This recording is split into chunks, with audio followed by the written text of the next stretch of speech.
Alicia en el país de las habitaciones cerradas. Alicia siempre había tenido la sensación de que algunas puertas no estaban hechas para abrirse, no porque estuvieran cerradas, sino porque parecían esperar. Y en el país de las maravillas, nada esperaba sin una razón.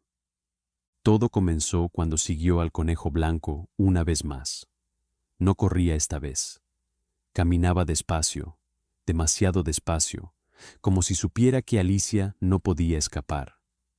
Atravesaron un pasillo largo, iluminado por lámparas que parpadeaban con una luz cansada, hasta llegar a un corredor distinto a todos los demás. Allí no había relojes, ni risas, ni colores vivos, solo puertas, docenas de ellas, todas cerradas. «Aquí no se entra», murmuró el conejo sin mirarla. «Aquí se recuerda». Alicia sintió un nudo en el estómago. Cada puerta era diferente, algunas de madera vieja, otras de metal frío, otras cubiertas de grietas que parecían venas. Todas tenían una cerradura, ninguna tenía manija por dentro. El silencio era tan espeso que parecía tener peso. Cuando Alicia dio un paso, el eco sonó como si alguien más hubiera caminado con ella. Miró atrás. El pasillo por el que había llegado ya no estaba. La primera puerta se abrió sola. Dentro, Alicia se vio a sí misma sentada, llorando, mucho más pequeña. Era el día en que deseó desaparecer. La habitación no reaccionó a su presencia, pero ella sí. Sintió el mismo nudo, la misma vergüenza, la misma soledad. La puerta se cerró de golpe a su espalda. «No puedes cambiar lo que ya viste», dijo una voz suave. «Solo avanzar». Alicia no supo de dónde venía la voz, pero la siguió. Siempre la había seguido. Cada habitación contenía algo distinto. En una, escuchó palabras que había dicho sin pensar, repitiéndose una y otra vez, cada vez más fuertes. En otra, vio sonrisas falsas flotando en el aire, sin rostros. En otra más, encontró una mesa con tazas de té y una silla vacía con su nombre grabado. Empezó a entenderlo. Aquel no era un lugar de juegos, era un archivo, un país construido con decisiones, miedos y secretos que nunca se dijeron en voz alta. «¿Cuántas habitaciones hay?», preguntó Alicia, con la voz temblorosa. «Las necesarias», respondió la voz. «Algunas no se abren nunca, otras, solo una vez». Entonces llegó a la puerta sin número, negra, lisa, sin cerradura visible. Cuando la tocó, sintió frío, no en la mano, sino en la memoria. Dentro no había nada, ni muebles, ni reflejos, solo una silla en el centro y, sentada en ella, una Alicia distinta. No lloraba, no sonreía, la miraba con una calma insoportable. «Si entras aquí», dijo esa otra Alicia, «no podrás fingir que no sabías». El suelo comenzó a cerrarse, las paredes a acercarse lentamente. Alicia comprendió que el país de las habitaciones cerradas no atrapaba cuerpos, atrapaba verdades, y que salir no significaba huir, sino aceptar. Cuando la puerta se cerró, el pasillo quedó en silencio otra vez. Dicen que Alicia regresó al mundo real, caminó, habló, sonrió. Pero desde entonces, cada vez que ve una puerta cerrada, se detiene, porque sabe que algunas habitaciones siguen ahí, esperando, y que el país de las habitaciones cerradas nunca olvida a quienes ya entraron. La Cenicienta, 12 campanadas para un crimen. El reloj del palacio no marcaba la hora, la observaba. Cenicienta lo sabía porque, desde que cruzó las puertas del baile, cada tic resonaba como un paso acercándose por detrás. No era miedo lo que sentía, era certeza. Aquella noche no terminaría como los cuentos prometían. El salón brillaba con luces doradas, risas ensayadas y copas que chocaban sin alegría. Todos bailaban, pero nadie escuchaba. Nadie excepto ella y el reloj. 12 campanadas. Siempre eran 12, no 11, no 13, 12, como un juramento. El príncipe la miraba con fascinación, pero había algo en sus ojos que no era amor, era reconocimiento, como si supiera exactamente quién era ella y lo que estaba a punto de ocurrir. A medianoche, le susurró, todo cambia. Cenicienta sonrió, aunque sintió el frío recorrerle la espalda. La madrina le había advertido, pero no con palabras. Solo le había dicho, no corras cuando suene la última campanada, escucha. La música se detuvo un segundo. Nadie pareció notarlo. El reloj dio la primera campanada. 1. El aire se volvió más pesado. Algunas risas se apagaron, como velas mal sopladas. Cenicienta miró alrededor y vio algo inquietante. Las sombras de los invitados no se movían con ellos. Permanecían quietas, alargadas, apuntando todas hacia el centro del salón. 2. El príncipe apretó su mano, demasiado fuerte. ¿Sabes por qué nadie recuerda los bailes anteriores?, preguntó sin mirarla. 3. Cenicienta intentó soltarse, pero el suelo parecía sujetarla. El reloj seguía hablando. 4. Recordó los rumores, doncellas que nunca regresaron, invitados cuyos nombres nadie pronunciaba después. El palacio no celebraba bailes, los repetía. 5. Porque el palacio necesita testigos, continuó el príncipe, y a veces necesita culpables. 6. La música volvió, pero estaba distorsionada. Las parejas giraban demasiado lento. Algunos rostros se veían borrosos, como si ya no pertenecieran del todo a ese mundo. 7. Cenicienta miró hacia las escaleras. Allí estaban sus hermanastras. No bailaban, observaban, sonreían con una calma terrible, como si ya supieran el final. 8. El crimen, susurró el príncipe, no es matar, es olvidar. 9. Cenicienta sintió que el vestido comenzaba a pesarle. No se deshacía, se aferraba a ella, como si quisiera quedarse. 10. El reloj empezó a sonar más lento. Cada campanada era más profunda, más definitiva. 11. Entonces lo entendió. Cada medianoche alguien debía cargar con la culpa de todo lo que el palacio escondía. Traiciones, desapariciones, pactos sellados con silencio. Y esa noche ella había sido elegida. 12. El sonido fue ensordecedor. Las luces se apagaron. Cuando regresaron, el salón estaba vacío. Solo quedaba un zapato de cristal en medio del piso, manchado de rojo. A la mañana siguiente, el reino despertó con una noticia confusa. Nadie recordaba el crimen. Nadie recordaba a Cenicienta.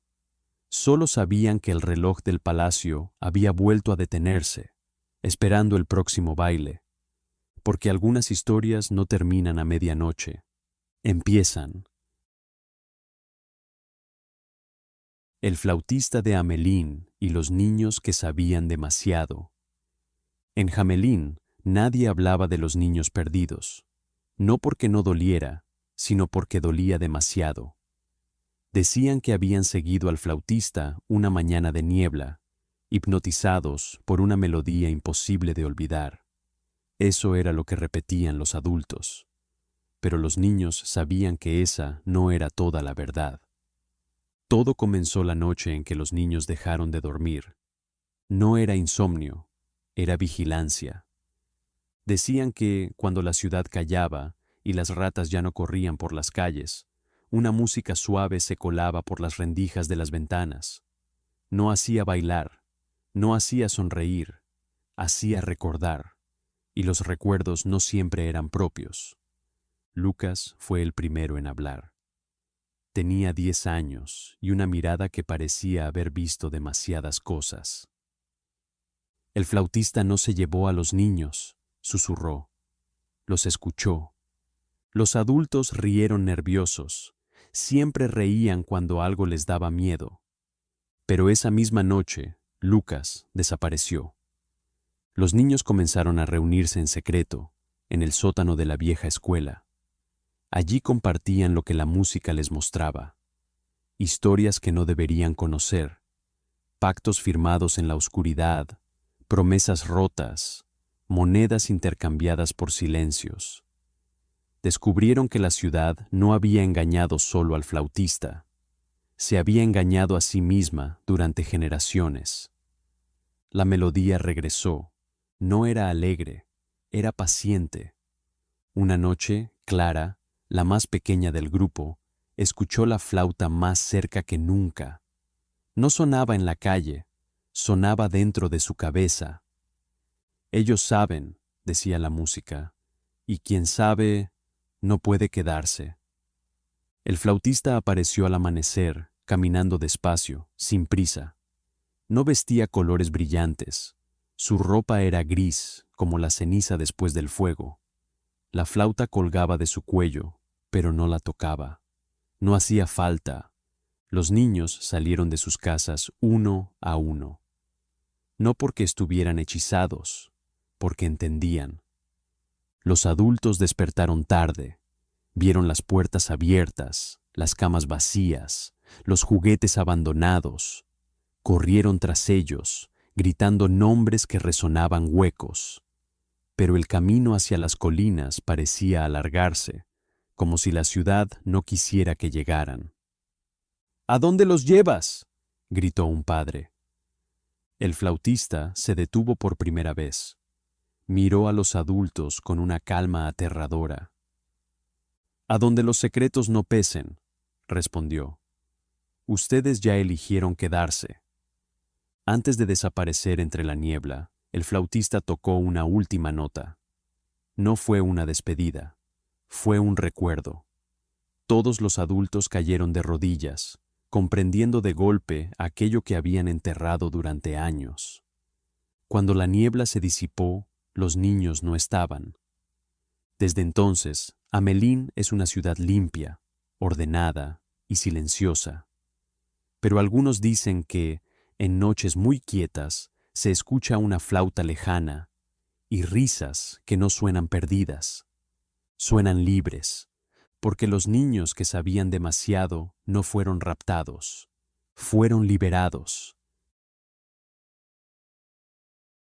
Pinocho. Mentiras escritas en sangre. Pinocho aprendió muy pronto que mentir dolía, no en el alma, en la madera. La primera vez que su nariz creció no fue gracioso, no fue un juego. La madera crujió como un hueso mal soldado y una gota oscura resbaló por la veta recién abierta. Geppetto no la vio, nadie la vio, pero Pinocho la sintió. Desde entonces, cada mentira dejaba marca.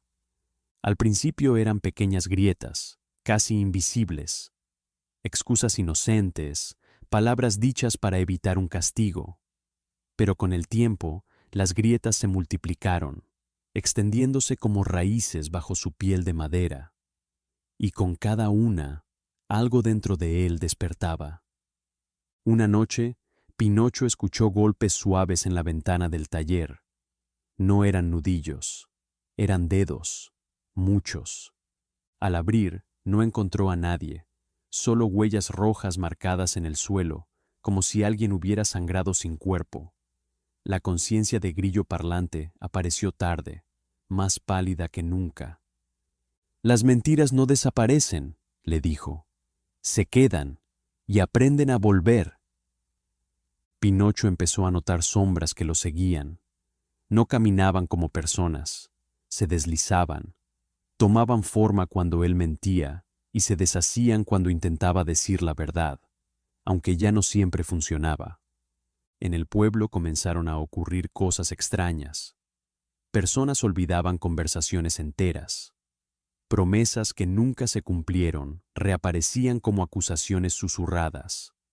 Y siempre, siempre, había rastros de sangre donde nadie parecía herido.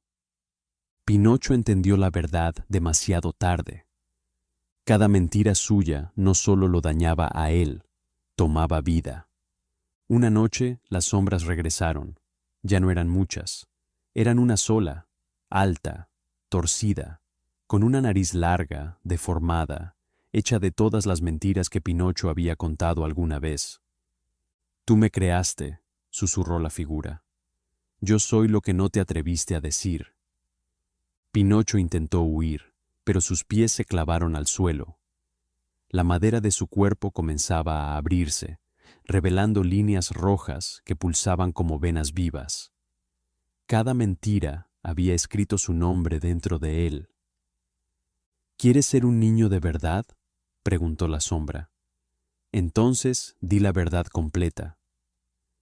Pinocho abrió la boca y comprendió que no sabía cómo.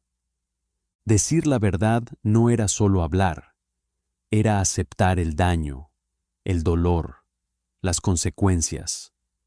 Cuando amaneció, el taller estaba vacío. Geppetto nunca volvió a ver a Pinocho. En el centro del suelo había una figura de madera rota, atravesada por grietas profundas, de las cuales brotaba savia oscura, espesa. Dicen que, en noches silenciosas, si alguien miente cerca del viejo taller, la madera cruje, y una voz infantil susurra desde la oscuridad. Las mentiras no desaparecen, se escriben en sangre. La Bella Durmiente, el sueño del que nadie despierta. Aurora dormía, pero no de la manera que los cuentos contaban. No era un sueño ligero, ni un descanso inocente. Era un sueño que respiraba, que escuchaba, que atrapaba todo lo que se acercaba demasiado. La torre estaba cubierta de hiedra oscura y líquenes que parecían moverse, como dedos buscando algo que siempre escapaba.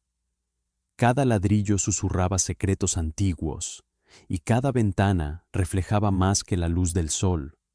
Reflejaba miedo, tiempo detenido, y algo que acechaba detrás de cada sombra.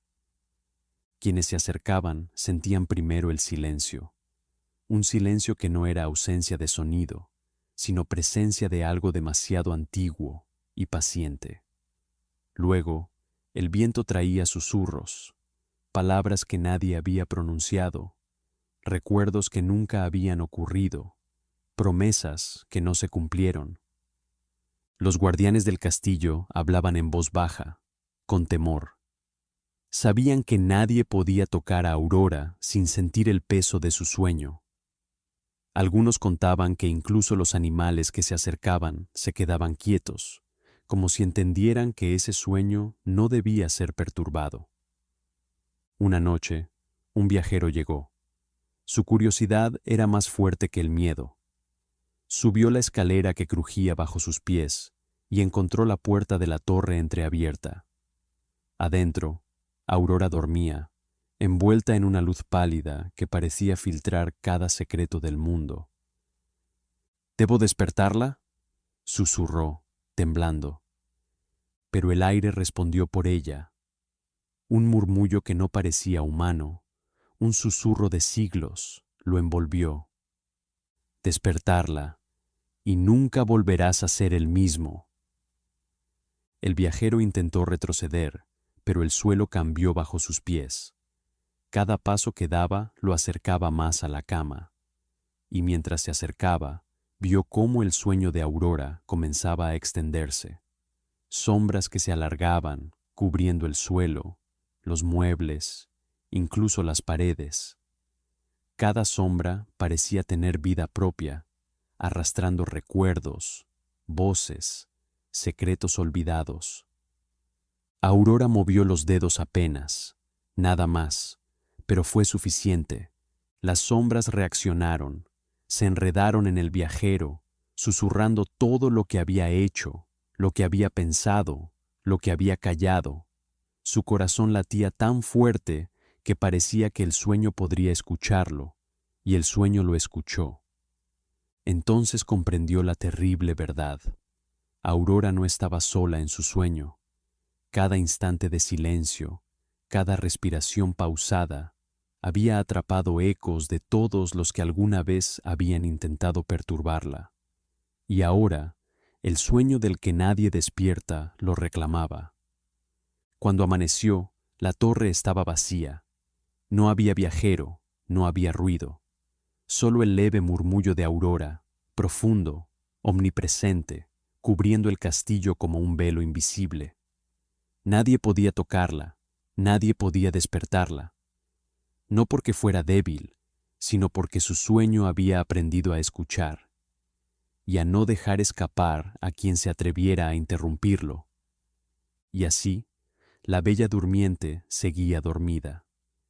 Pero aquellos que pasaban cerca juraban escuchar su respiración, lenta y firme, mezclada con ecos de pasos que nunca se movían y susurros de los que habían intentado despertar lo que nadie debía tocar.